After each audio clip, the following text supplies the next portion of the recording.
Down by the bay, where the sun always shines, the Rays play ball in those Floridian climes, with a crack of the bat and a crowd full of cheer. They're the heart of the town, that much is clear. In Tropicana Field, where dreams come alive, the Rays play ball and those will reign prize. Their fans raise a roar as they take on the field. Every game is a story, legends revealed. Oh, the Tampa Bay Rays, they steal the show with every pitch, every throw. From morning to night, under skies so blue, we're singing for you, oh Rays, it's true. With a lineup precise, they twirl and they spin. Their plays are so smooth, where to begin? From the first inning's thrill to the final score, the heart of the Bay, and we couldn't ask for more. Through the highs and the lows, they give it their best. Every player's determined, tougher than the rest. In sun or in rain, they light up the game, and they leave on our lips just one name.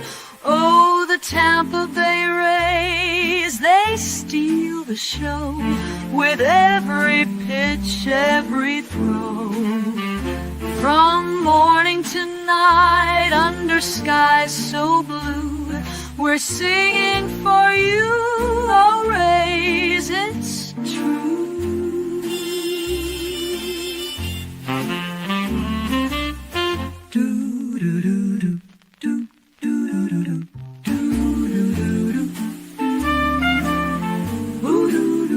Through the highs and the lows, they give it their best. Every player's determined, tougher than the rest. In sun or in rain, they light up the game, and they leave on our lips just one name. Oh, the Tampa Bay Rays, they steal the show with every pitch, every throw. From morning to night, under skies so blue, we're singing for you, oh Rays, it's true.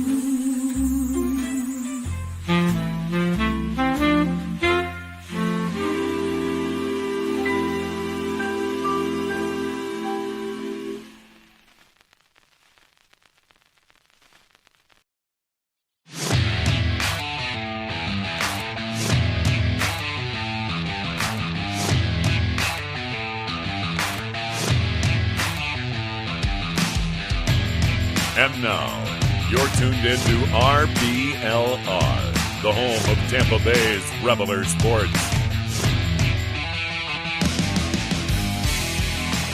This is your RBLR Rays podcast. I'm your host, Zach Dobb, along with my co-host, Pat Davenport. Pat, how are you doing this week? I'm doing good. I've had a really, really busy week, actually. I've been here, there, and everywhere, late nights, seeing other sports, getting cold, and missing baseball. That's basically it. I'm a sleepy boy, I think, today. We're doing a bit later than we would normally do our pod. So I'm feeling those Sunday night blues a little bit. There's usually a day game on or something right about now, and I'm just yearning to have, the Rays leading the Blue Jays in the 7th inning in a nice and easy day game. Taj Bradley went 6 1/3, and Brandon Lau hit a home run. But, we're not far away, but I am yearning. I'm feeling a yearning for baseball right now. How are you? I am good. I'm feeling that yearning as well. We're kind of getting towards the end of most other major sports, at least for me. I'm not a big basketball guy, so we're getting towards the end of football. College football wraps up tomorrow. NFL wraps up in the next couple of weeks. My teams are both out of it, so I'm just kind of watching just to see what happens. I have some rooting interest through my dad in one of the teams that's still left in the NFL playoffs, so I'm excited about that. But it is definitely that point of the offseason where I'm like, when do pitchers and catchers report? Soon, right? It's like, it's middle of February, right? So we're getting there. About a month away from pitchers and catchers reporting. I believe it's the 15th, the pitchers and catchers report for the Rays. Yeah, something around that. And 32 days till the first spring training game. So we're just over a month till our first spring training game. We've talked on this podcast before about spring training games and how we have varying levels of interest in spring training baseball. But to just have something baseball related happening would be great, because I'm sure we'll talk about this more in a couple of minutes. But this off season, it ain't been it. It has not been it, but you know what has been it? Doing this show with you and with all of you watching. We thank you all for joining us all off season long. We are really excited to kind of take you guys with us back into the regular season. It is coming very, very soon. We appreciate all of you who stuck with us all throughout the off season.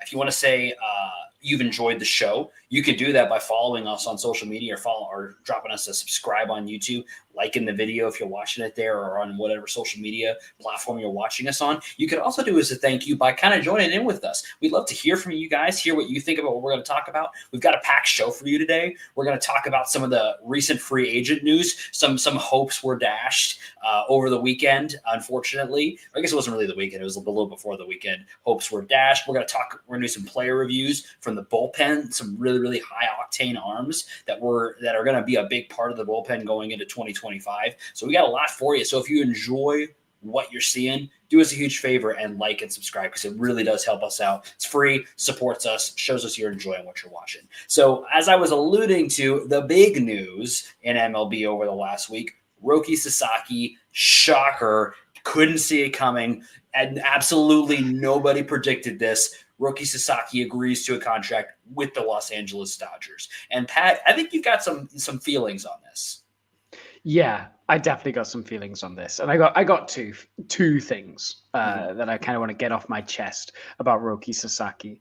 The first thing was, I think we were quite prominent voices on saying that the Rays had a legit shot on the Rays getting Sasaki. I thought that we kind of lined up with all of what Roki and his agent was saying he wanted. So first of all, I want to address that, because it turns out they were lies, which is really frustrating from like a fan point of view. Like, let me be perfectly clear from the outset that Roki Sasaki is totally allowed to sign for whoever he wants, and that's his prerogative. He has the power to do that, and that's completely fine. Him signing with the Dodgers is completely fine.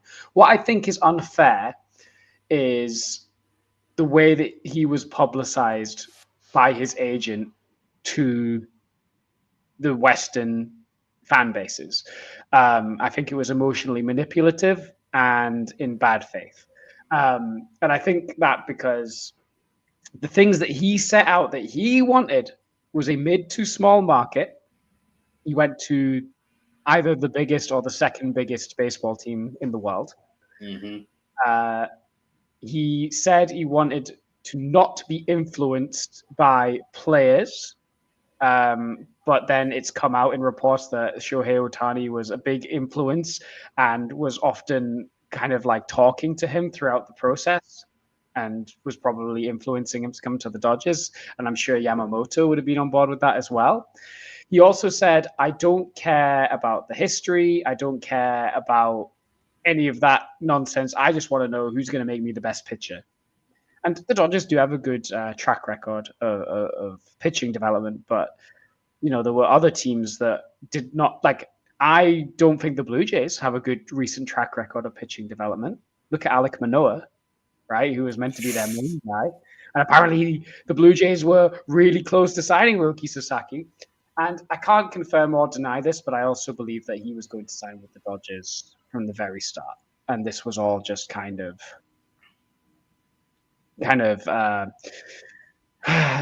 just chauvinistic, like look at me stuff. I think the thing that makes it so strange for us as fans and trying to understand what exactly his goals were and what exactly he wanted out of this whole experience was when you take the dichotomy of what he said and you also take into account the moves MLB teams and front offices made. You look at the Blue Jays acquiring Miles Straw to free up. They clearly felt like they had a shot at bringing him in. So, and they wouldn't have done that unless through his agent or through him directly, they felt like they had a really good chance to bring him on, which makes it even weirder that he just went and signed with the Dodgers in the end anyway. That's where I think your feelings, not only are backed up, I think, by what other fans would say. I even think some executives might agree with you a little bit that it seems very, it seems a little, emotionally manipulative is a good word for it, because it just feels like there was never really going to be anything else done, and they led people along, and teams made moves that you cannot unmake. The Blue Jays are just stuck with Miles Straw now. I mean, nothing against Miles Straw; he's a fine MLB baseball player, but he's just on their team now, and they clearly only did that to free up the international space for Roki Sasaki because they felt like they were going to get him. So it's a very weird. It's another weird chapter in this kind of experience we've been getting of players coming over from Japan. The last three big ones went to the Dodgers. It makes you wonder what the future of that is going to be. Are we just going to see every big, Japanese free agent that's going to get posted? There is an outfielder. His name escapes me at the moment. There's an outfielder who's played really well and is looking to potentially get posted in this time next year. Is he just going to go to the Dodgers too? Is that just a pipeline that exists right now? Obviously the Dodgers have a lot of great things, including apparently the importance of Jackie Robinson. Also, apparently, it was a very big deal to Roki Sasaki. And if it is great for him, I'm really happy. Jackie Robinson is a very important figure in American history and baseball history. Something tells me it was not a huge factor, but Buster Only would disagree with me on that one, I guess. It's a very weird situation. It's frustrating for fans of other teams because you just see the Dodgers continue to succeed. But at the end of the day, they're operating within the rules. They absolutely are. They absolutely are operating within the rules. The only other point I wanted to make before we go to a broader discussion on the Dodgers and baseball, on Roki specifically, was that according to Mark Topkin of the Tampa Bay Times, the Rays had some really productive and kind of encouraging conversations with Sasaki and his agent. And apparently, they really he had a good relationship developing with Kyle Snyder and Kevin Cash. He really liked what he heard from them, which is all stuff we predicted would happen. But apparently, one of the biggest downsides and something that kind of really turned him off was, hey guys, I don't know where you're playing, and actually, I don't know if you guys are going to be in Tampa in 6 years' time, or even in St. Petersburg, or even in Florida. So this is the thing that we've been talking about all off-season, because there's been barely any baseball stuff other than Danny Jansen signing.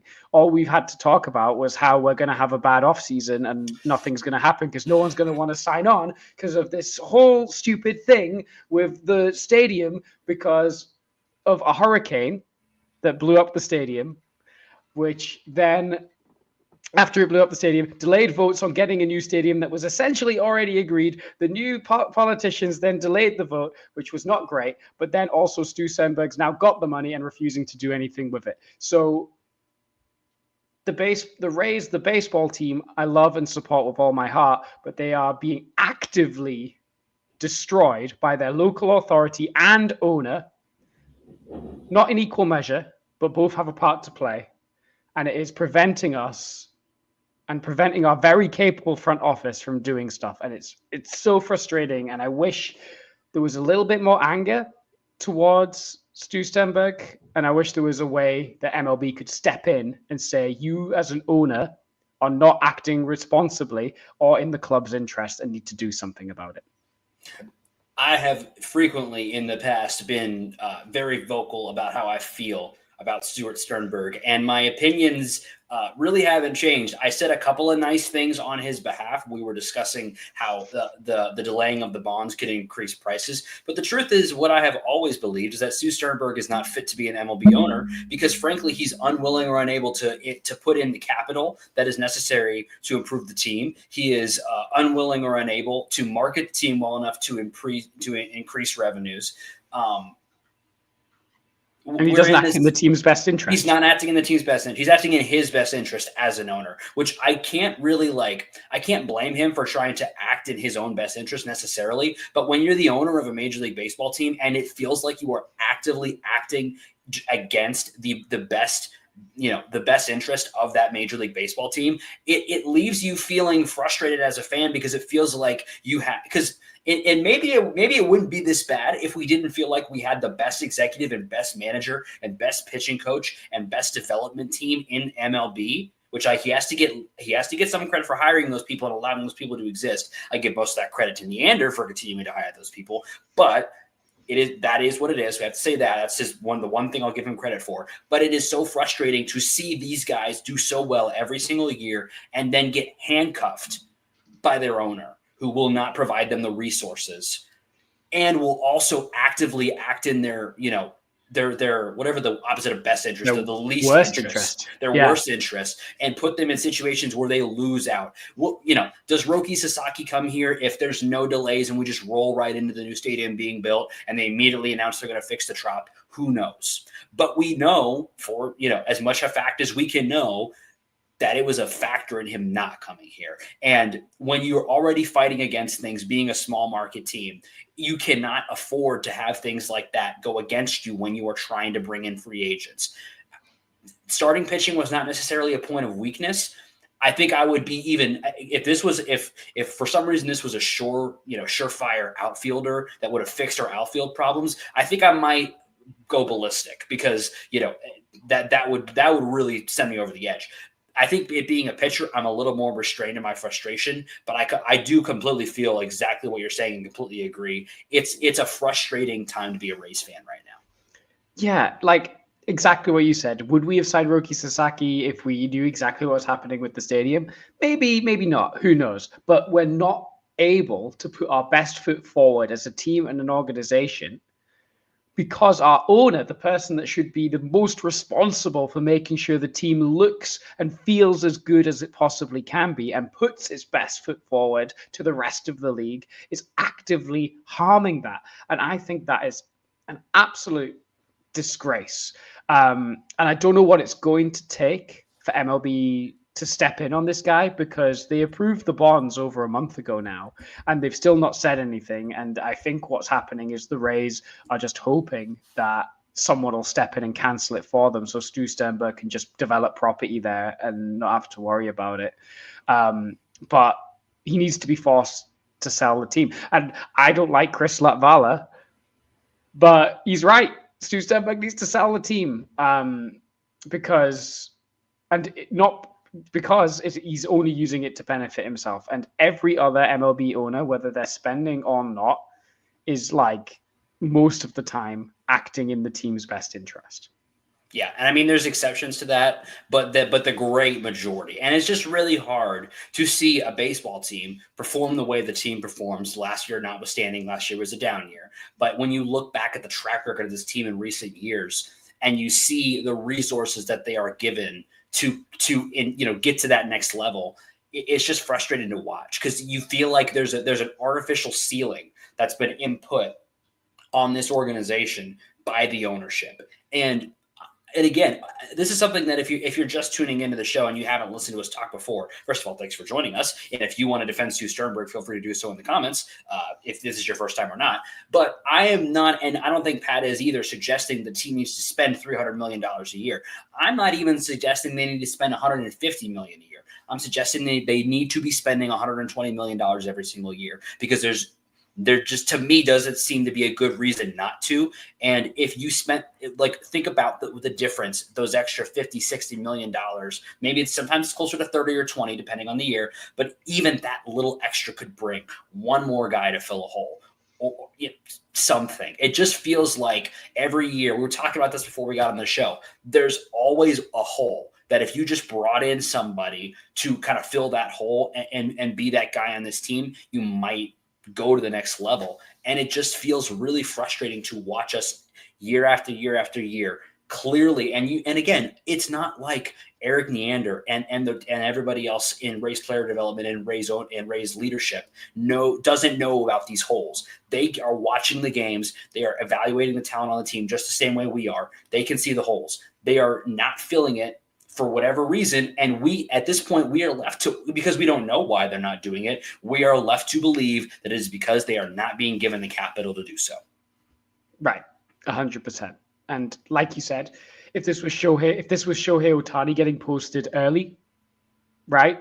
Like he got posted in the kind of where he could get paid what he wanted. But if he got posted at this point in Sasaki's career, and we missed out on Shohei Ohtani because of the stupid stadium saga, like, what are we doing? So I'm going to move on because I feel like we could go around in circles, and this is like an age-old discussion. I just think we're at a breaking point as a team, particularly with the team's relationship with its own area, that something's got to give in some direction. And I just need someone to make a decision somewhere. Yeah, go ahead. I was just going to say, do you think, in a minute we'll talk about the Dodgers, because it's hot on everyone's lips right now, but I'll let you wrap up your thoughts on Stu and the team. Yeah, I mean, I think at the end of the day, a lot has been masked by how good the team has played. I think these conversations would have accelerated if the team was performing poorly. Problem is, the good thing for Stu Sternberg is he has hired really good people, and they are all contributing to a really great team being put together. And this team could probably win 90 games as is anyway this year. And so the calls, I think if this was a team that was losing a lot of games, the calls to sell the team would be much louder. But they're really not that loud because, hey, we've got Brandon Lau. Hey, we've got Carson Williams coming. Junior Caminero is literally annihilating baseballs as we speak. I don't know, to a lot of fans, it's probably I don't know, man, we're pretty good. We could be worse. And that's where, and it just goes round and round and round. Yeah, 100%. So the Dodgers are on everyone's lips, and this is a Rays podcast, but this kind of the reason the Dodgers are being talked about is because it's in relation to the rest of baseball. So this is like a baseball story, and obviously they signed Sasaki, but they've had a massive offseason, signing Michael Conforto, re-signing Teoscar Hernandez, signing Ha-Seong Kim, and then also bringing on Blake Snell. They've had a massive offseason as the defending champions. They're going to push their payroll well north of $300 million. And I think the big tipping point, weirdly, has been Tanner Scott breaking news over the past couple of days. Tanner Scott signing with the Dodgers for 4 years, $72 million, which is big money for a reliever.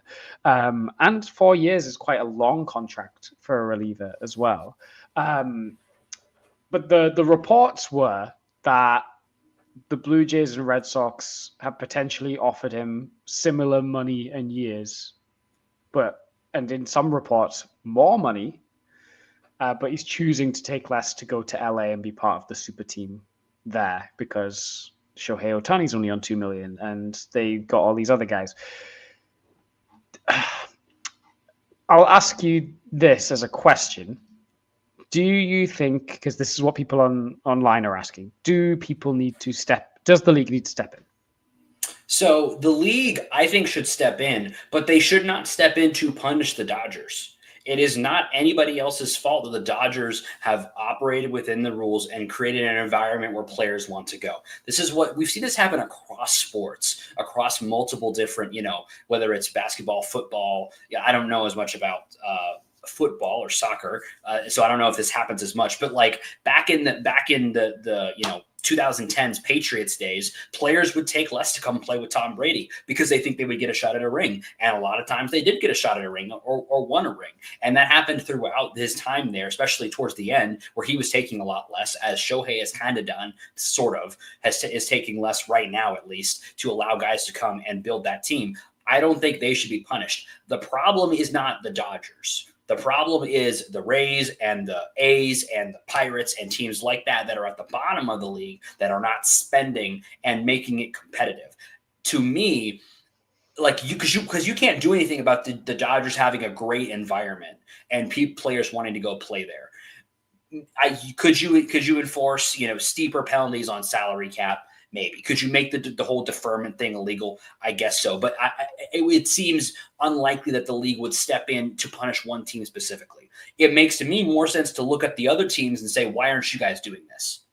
Because there is nothing stopping any other Major League Baseball team from doing exactly what the Dodgers are doing, except for probably having the baseball minds to do it in their front office. No offense to all those other teams, but clearly the Dodgers just have excellent people there. So that's part of it. Maybe it's the ownership having the money, but I think it's also just the willingness to be that creative and to, invest in creating that environment. And you can't punish the Dodgers for building a really good baseball team and a really good clubhouse. What you need to do is force the other teams to, you can't copy the Dodgers and maybe no one's ever going to be the Dodgers, but you got to force teams to get closer to that, whether that's a salary cap floor or whatever it may be. Bringing in a floor causes other problems is not a simple solution, but I think it's reasonable that the league should do something about it, but I don't think the solution is punishing the Dodgers. I think the solution is trying to raise the other teams that are underpaying, across the board and are trying to skate by on lower salaries and bring in revenue just to line the owners' pockets, to bring their payrolls up through one way or the other to then create a little bit more competitive balance. But even as I say that, there's been a lot of parity in MLB. I don't know.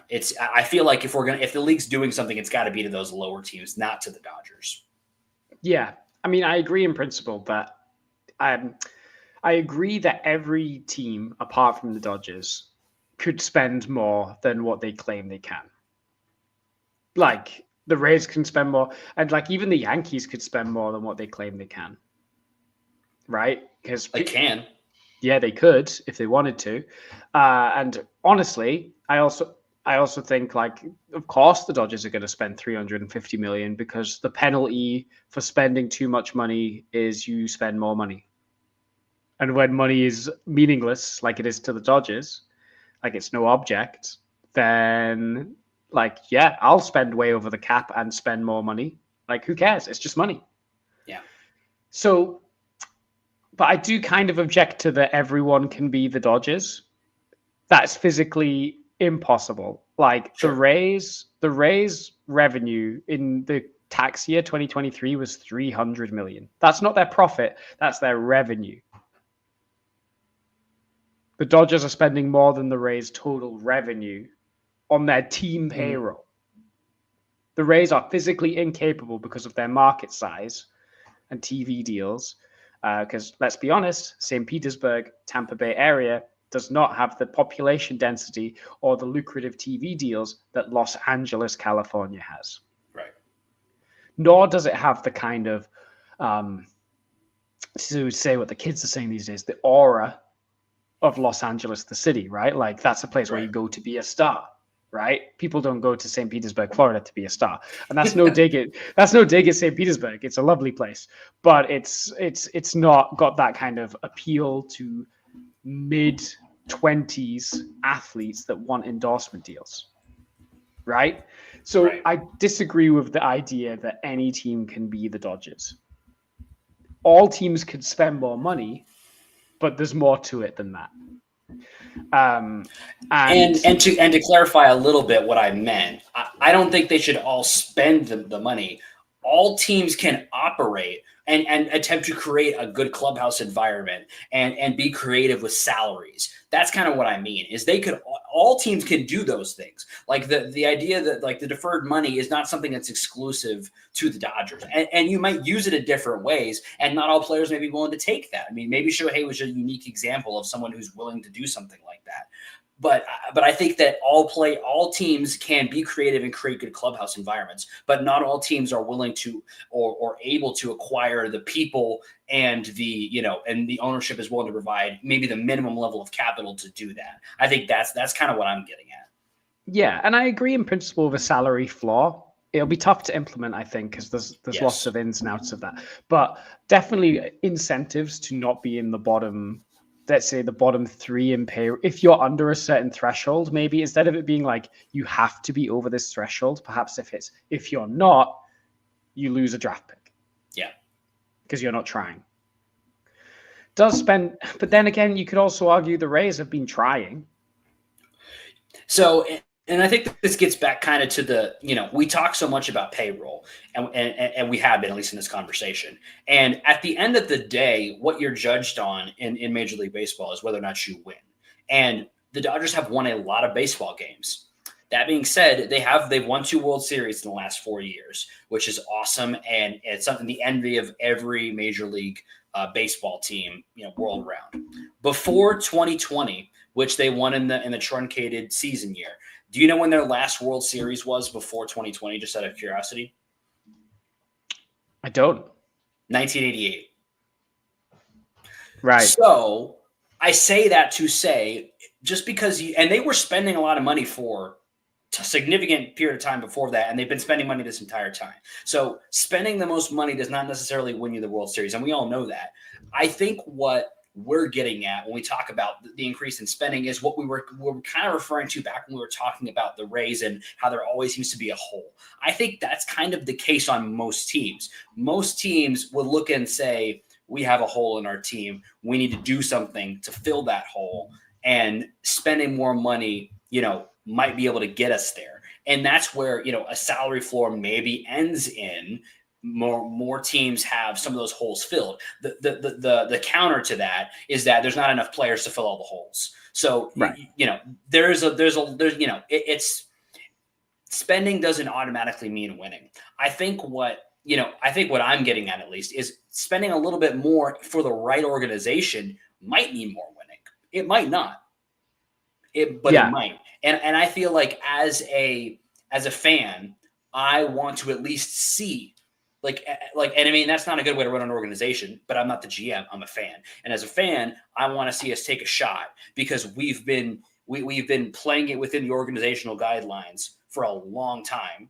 And and it's been very successful, but we've always felt like we've missed that one piece. And I think there's a lot of teams that could feel the same way, where they've got good baseball teams, but they're missing something.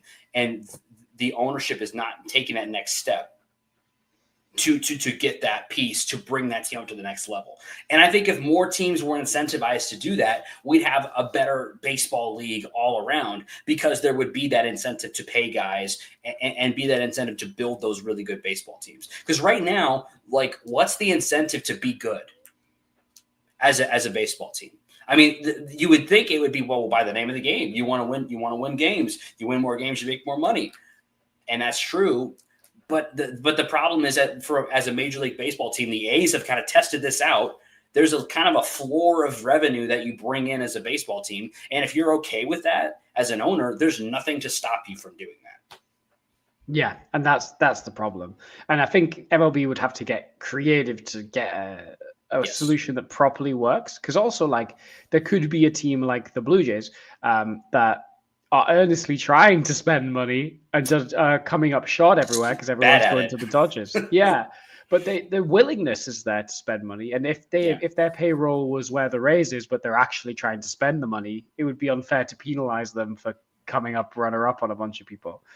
So it's very tricky. And I'm also glad the Orioles aren't spending money. Helps us if they're not. Again, if you're an Oriole fan, you'll be fuming. You'll be absolutely fuming about it. That sounds like it's more a GM problem than a ownership problem.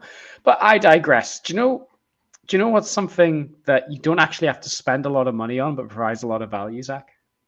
I'm not sure. Would you tell me, though? I want to know. Some amazing merchandise and apparel from shop.rblrsports.com. How could I have forgotten? Yeah, right. If we're caught dollar for dollar value, you don't have to have a floor on it. Honestly, just one item from shop.rblrsports.com will kit you out in all the best Rays, Bucks, Rowdies, Lightning, Sun gear that you could possibly need, repping the Bay Area. And if you use the promo code FLAPPY, you get 10% off. Imagine if you could get 10% off your deal with Tanner Scott or with Roki Sasaki. You don't need to wonder what that would be like to get something premium at 10% off, because you can do it by using the promo code Flappy at shop.rblrsports.com. So maybe you should go do that. You should. You should all go do that right now.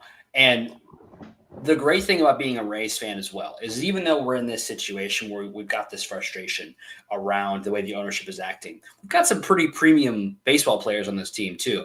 I think I'd like to talk about some premium baseball players. How about you? Oh, I would love nothing more than to talk about our amazing arms. Let's talk about, perhaps, I don't know if he's the most premium arm in our bullpen, but he certainly is one of the most premium. And he is the guy operating in the premium spot in the Rays bullpen. That is Peter Fairbanks, a guy that has been for a couple of years now the closer on this team, which is interesting because for a little bit kind of preceding Pete, the Rays kind of operated without a closer. And they kind of, they would give everybody a chance here and there. Saves would get thrown around, and they still do that to some degree. But it's very clear this team is incredibly confident in this guy to come in and save games. He has back-to-back 23-plus save seasons for the Rays now. Pitched in 45 and a third innings, both the last two seasons, which is kind of crazy.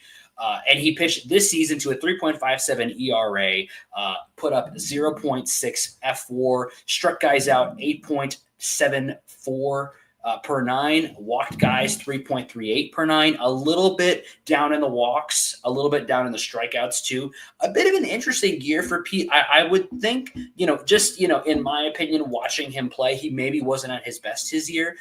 But what are your thoughts on Pete Fairbanks of this last year? Yeah, I think it was weird, wasn't it? Because he was still really good. It just felt like a step down from his absolutely dominant 2021, 2 and 3, where he was just absolutely lights out. And I think part of that comes to, I don't even want to say it was lack of health, because he's actually about on par with the amount of games he's played since 2021, around between 40 and 50.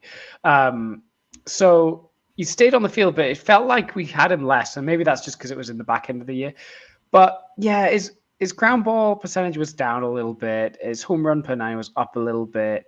His strikeouts, like you said, were down. So it didn't feel like he was quite as dominant, but he was still so good. And he had lots of backup, which was really useful, I think, for him.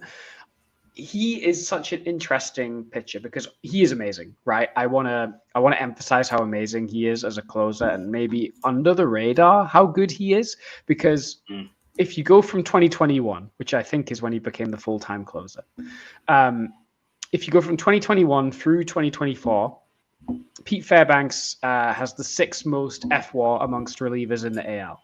Wow.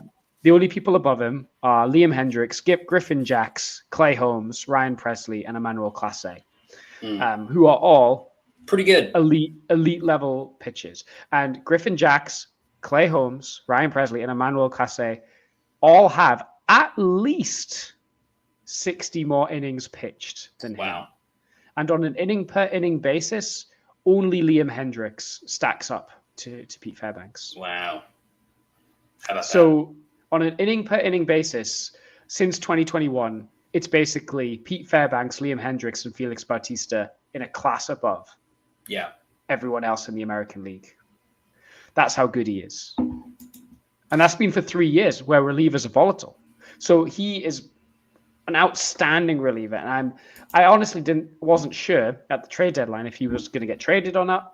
And he stayed on the team, and I'm super grateful because now this bullpen is so stacked. And we're going to talk, when we talk about Uceta as well, we're going to be like, how are we going to divvy up the saves between these guys, which is a lovely problem to have. The only thing about Fairbanks is he's got this weird trait where he struggles to pitch in the cold. It's a physical ailment that he has, that when he is in the cold, he really struggles to get a grip of the ball, get a feel for the ball. He loses his command and he loses his stuff, which is a shame because when you think about the biggest baseball games, they happen in the fall where it gets a bit colder, and they're going to be games in New York or they're going to be in Baltimore or Boston against AL East opponents. And if he's going to be too cold to pitch there, that makes him like a weird, like great closer that is unavailable for your most important games of the year potentially. So it's a weird thing with Pete Fairbanks. How do you feel about that whole thing? Yeah, it's interesting. So if you're new to following the Rays or just hadn't heard the specifics on it, because it's kind of been talked around and is not always clear when sort of national media or even just in a game by game they talk about what the issue is. Pete Fairbanks has what's called Raynaud's syndrome. It's a condition that affects the blood flow to his fingers, which is why we've seen him in a couple of appearances where this has affected him, blowing on his fingers, saying he can't feel his fingers. It affects the ability, obviously for him to grip the baseball. Causes issues. Famously, he loaded the bases in the playoffs and had to have Jason Adam bail him out because he wasn't able to control the ball. And that's, a huge effect if you're going to be playing in cold weather. The good news for Pete, I mean, this year's kind of unique because he's not going to be playing in the dome that we're used to him playing in. So but generally he's playing in a dome. This will be the case in the new stadium. It's the case when the Trop is available. So you're obviously going to have him 100% whenever he's in those environments. And I'm sure that the team is putting in work to find a way around this issue, even when he's not in the state in a dome, and I'm sure they'll figure something out. But I think we're going to talk about what the Rays' solution is to that problem is the other guys in the bullpen, and there's even guys we're not going to talk about today, like Montgomery, who is going to be able to provide some value there as well, and Clevenger, who we talked about earlier in the offseason. So there are lots of guys who can kind of help when that's needed. But I think to judge him and say that he's lesser based on his maybe questionable ability to pitch in the cold, which is the minority of the season, not the majority, I think is unfair to him. The thing that I think is fair to say is even outside of his kind of unique Raynaud syndrome, there is a bit of an injury issue with him. He was out in May for an extended period of time. Not extended. He had an injury in April that lasted at the beginning of May, and that they believe was either related to Raynaud's or something kind of similar with a nerve issue. And then he also had a lat strain in August that lasted most of the month of August and almost all of September, leading right into October when they activated him back. That I think is the bigger issue, is that he's had he's consistently, missed a decent amount of innings. Maybe the Rays have decided that 45 innings is the amount they want him to pitch. Maybe that's the amount he's capable of pitching. I think, most closers are pitching somewhere between 55 and 60 innings. So we're missing a little bit there. The good news for the Rays is they have the ability to fill that gap with other guys in the bullpen, whereas some of the teams maybe don't have that. The Rays do have that. But I think when you look at, you have to, take into account that there's an injury history with him. Nothing like backbreaking, like an arm or a shoulder injury. It's usually other things. Like in 2023 was a hip issue that kept him off of the field for a little while. This last season, it was a lat strain.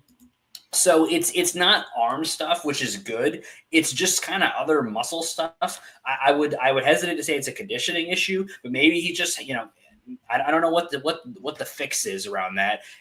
Maybe the Rays have just decided that he's only going to pitch so many innings in a year, and they decide when they want those innings to be. I don't know, but when you look at what he does when he's on the field, you made the excellent point that he has been one of, if not the most valuable arms in baseball when on the field from the bullpen, and you really can't discount that.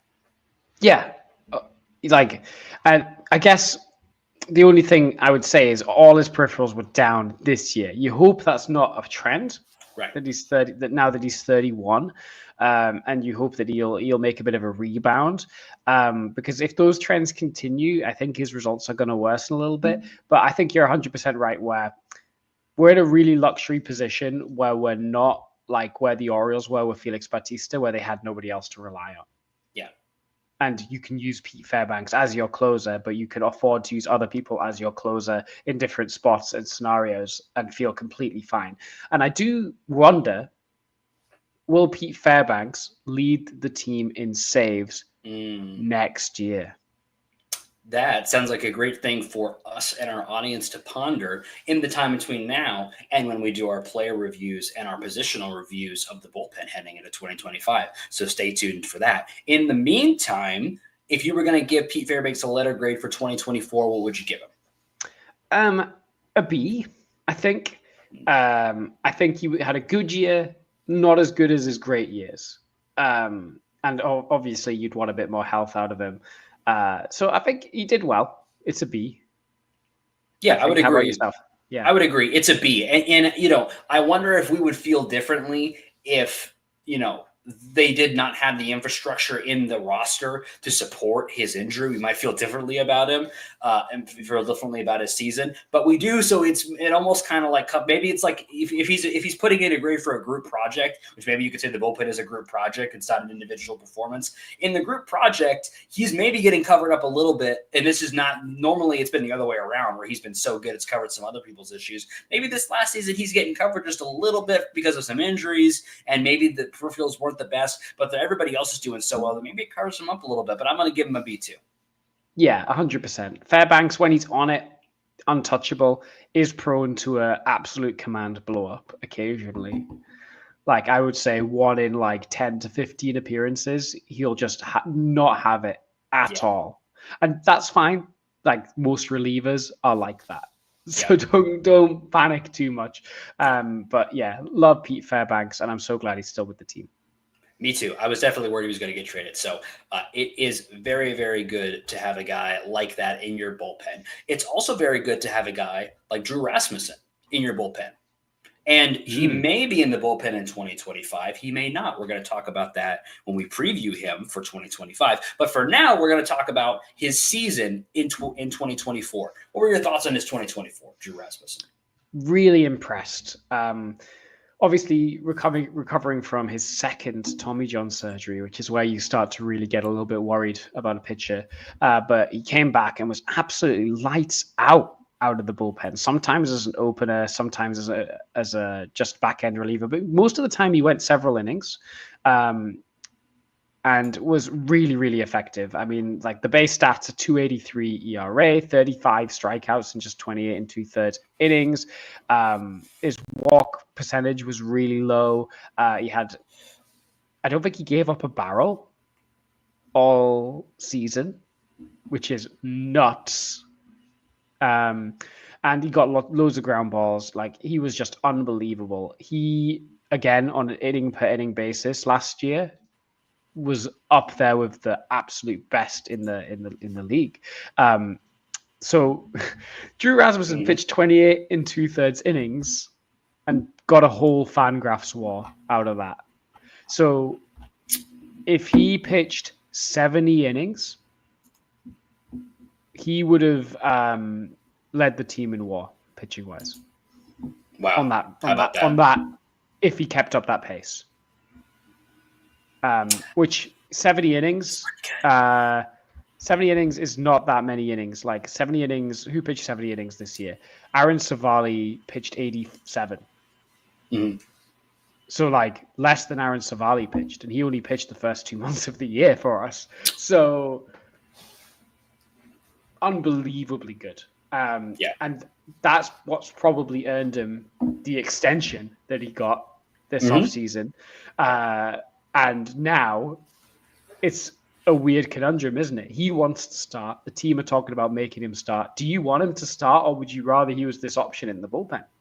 I think it's really hard for me because I think my brain says I'm okay with him in the bullpen, but my heart remembers the almost perfect game from 2 seasons ago. And it's just so hard to get that guy out of my mind. And I'm just like, well, wait a minute. I want that guy in my rotation if I can have him. And so it is a really, really tough one. And we're going to keep percolating and think about that. And you should be thinking about that too. And let us know what you think as we go kind of throughout this offseason and get to, the regular season. I think it's one of those things where, we talked about spring training being, we kind of take it or leave the results, but those are some things we're going to be really watching, things like the outfield, things like what are they doing with Drew Rasmussen? We're going to be watching very closely to see how they're treating these guys, because you are 100% right, by the way, no barrels given up by Drew Rasmussen in 2024.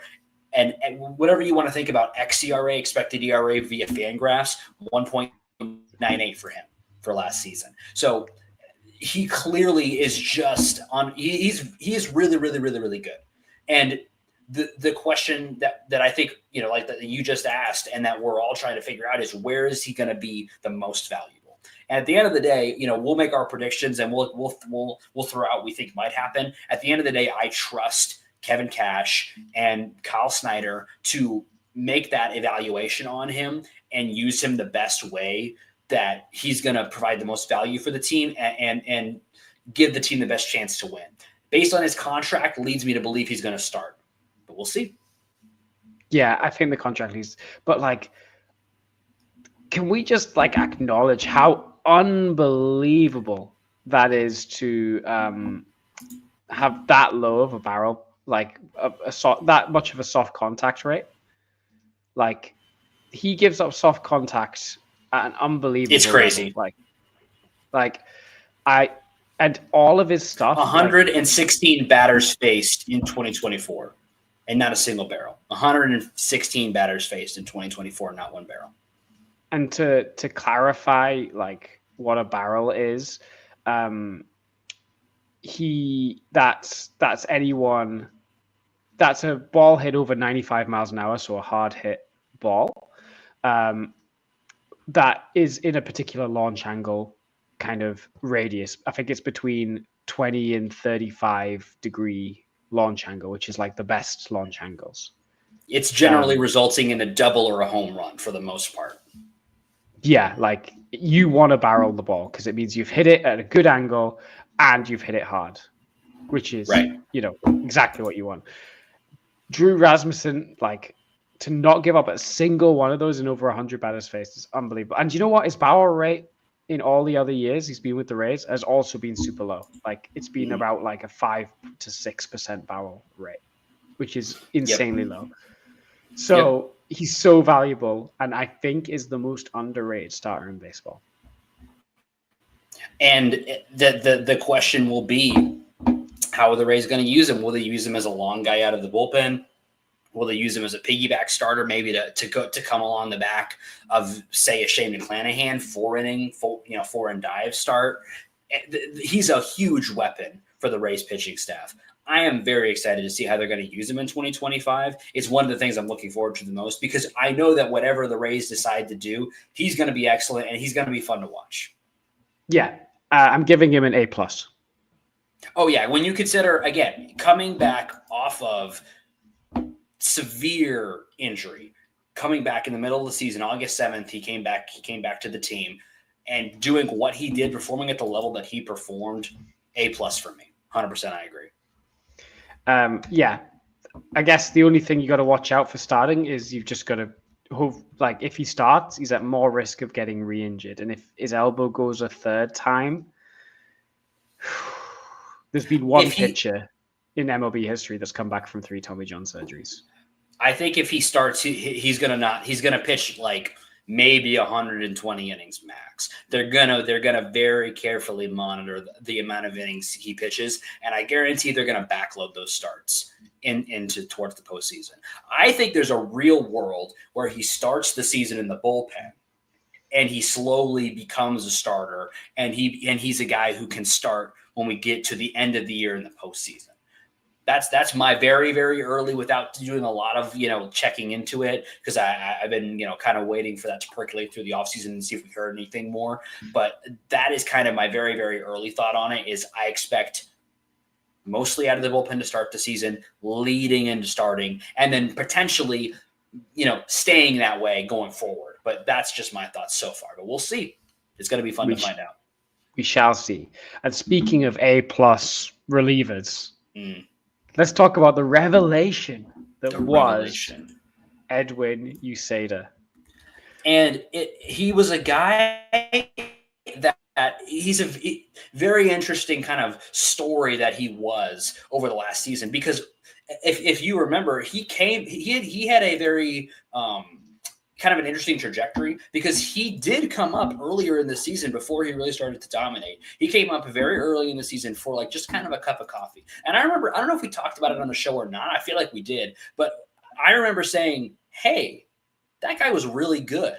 Why don't why are we sending him back down? He seems like he's making hitters uncomfortable. He seems like a guy that I want on this team, but clearly the team believed that they need to send him back down. So he came up in May, went back down in May, but it was only up for just a couple of, just maybe it was 5 days, I believe he was up for. But even those couple of appearances, we were like, that's really interesting. Then he gets brought back once again in June, and he is excellent all throughout the rest of the season, and truly was. And when you said revelation, I mean, you couldn't have been more right. Pitched 40 and 2/3 innings, pitched to a 12.31 K per nine, which is crazy. What's even crazier, 1.73 walks per nine, 0.43 home runs per nine, 1.51 ERA, xERA of 1.98, 1.7 FWAR in 2024. A unbelievably standout, excellent season from Edwin Uceta. That while we kind of thought, hey, this guy's pretty good, I don't think anybody, and maybe outside of the Rays organization, thought he was going to do what he did when he got his shot. Talk about making the most of your shot when you get it. Yeah, this was a Fernando Rodney-esque year, like a legendary back of the bullpen year. Nick Anderson before Nick Anderson. Yeah. Nick 2020 and 2019 Nick Anderson level. One that'll go down in race history. He had more FWAR than Taj Bradley did in 40 innings than Taj Bradley's 138. Like, crazy. He had more WAR than anyone except Zach Eflin, Ryan Pepiot, and Zach Littell, who again all tripled or more his innings total. So, oh my gosh, I cannot overstate how good Edwin Uceta was. And he just I don't want to go, he just figured it out, because he didn't. I think there was a big adjustment made in his, he lowered his arm angle a lot. It used to be kind of middle high, and now it's almost very close to sidearm release. And the lower his arm angle has got from 2020. So in 2021, it was quite high.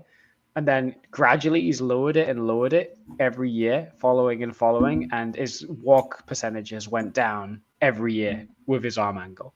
So I think the Rays were lean into that and make a bigger jump in dropping that arm angle. And his command has been outstanding. He already had great stuff, but now that he's got the command to run with it, he's unbelievable. If you look at his heat maps, his four seam is kind of wherever he wants to put it, but all of his changeups are down either at the bottom or below the zone. All his cutters are on the inner half. He is dotting, his sweeper only ever touches the edge of the zone or just inside. He is doing everything, putting everywhere exactly where he wants it.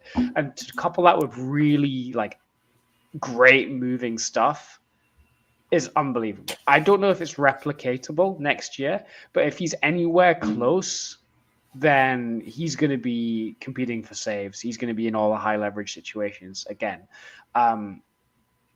Outstanding, absolutely outstanding. And it was needed because he took over the closer role at a time where Fairbanks got injured. And he just stepped in, and then we felt like we upgraded at the closer position. That's how good he was. And we upgraded over the third most valuable reliever over the past 3 years, which shouldn't have been possible, but that's what we did. Easiest A+ I've ever given in my whole life. Yeah, and I think, if you're looking for a nit to pick in him, and there is one to be found, I think, and it's in the fact that he is a fly ball pitcher. And if you are a fly ball pitcher with a big fastball, there's always the potential for you to give up home runs.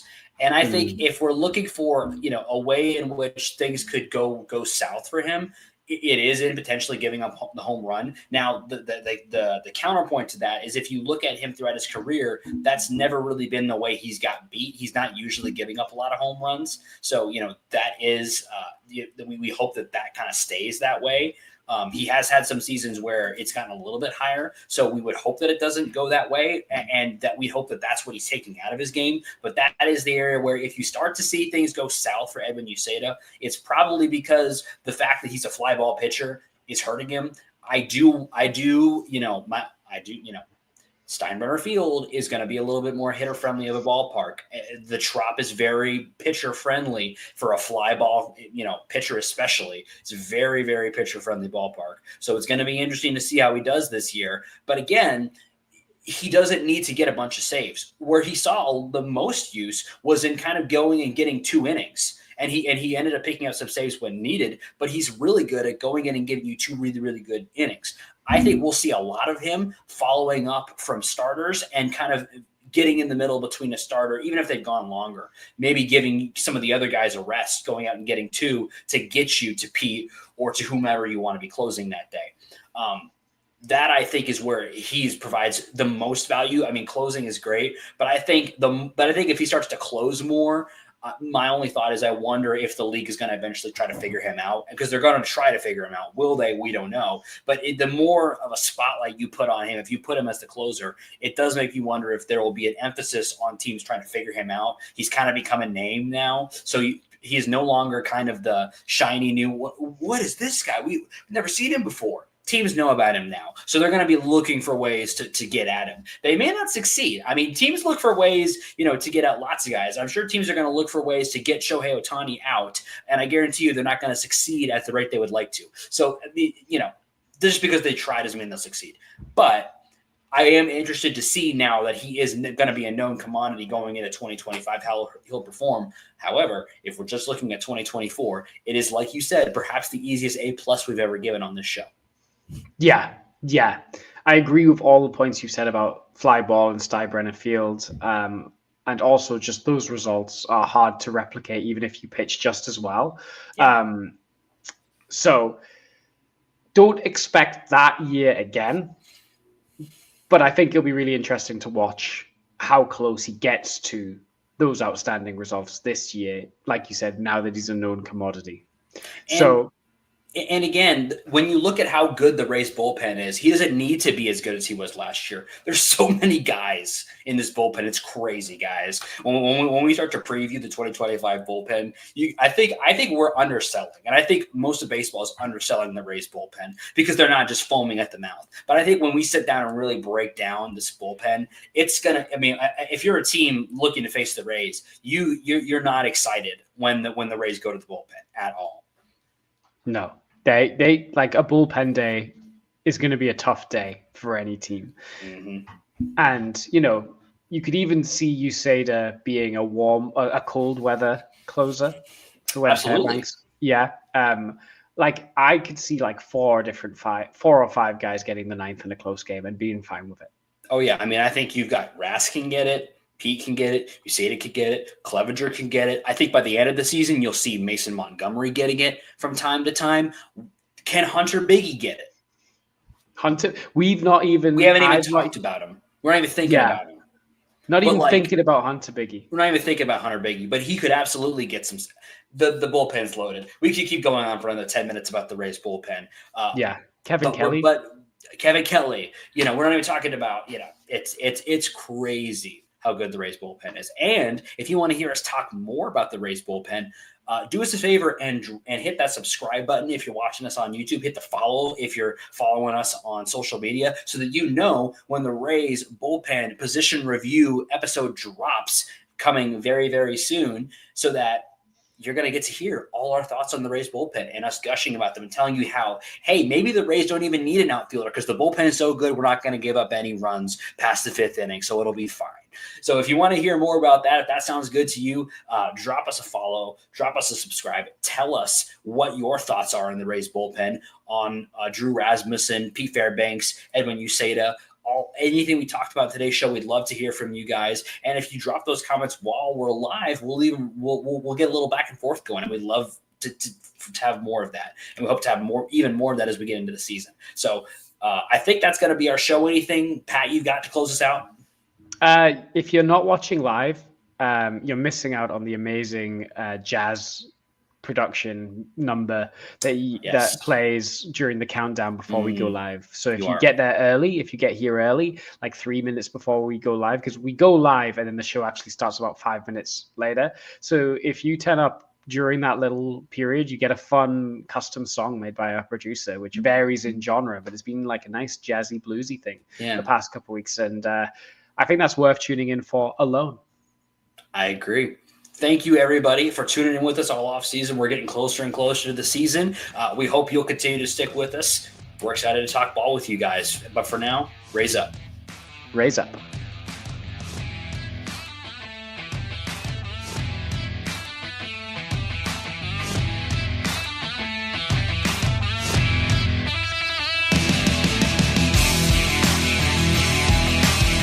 Thank you for tuning into this presentation by RBLR Sports. On your way out of the stadium, please remember to like and subscribe.